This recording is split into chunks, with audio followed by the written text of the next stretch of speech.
Sinabi ko rin yon pagkatapos ng mga pangyayari nung nakaraang linggo at yung 2 weeks ago, pati sa privilege speech ko na this is really the lowest na inabot ng Senado.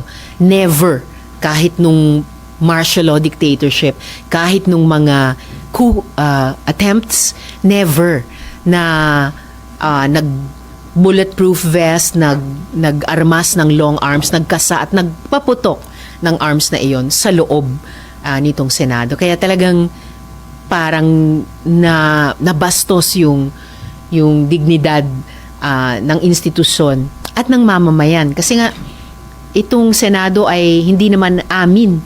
Stewards lang kami dito. Hindi namin ito bahay, hindi namin ito taguan. Ito ay Senado ng mamamayan. So, kailangan talagang iangat, itayo namin ulit ang Senado tulad ng dati at mahabang panahong pagtingin ng mga Pilipino sa kanya. And paano po matutulungan na ibangon yung dignidad at respeto ng taong bayan sa Senado kung magpupush po ulit ng another leadership revamp, another leadership change sa Senado?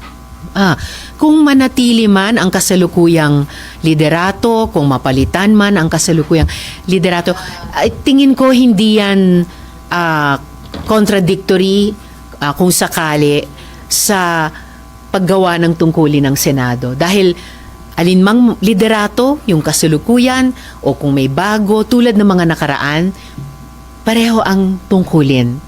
And yon ay nakaatang sa aming lahat, bawat isang senador, mapa-minority man kami o mapa-majority.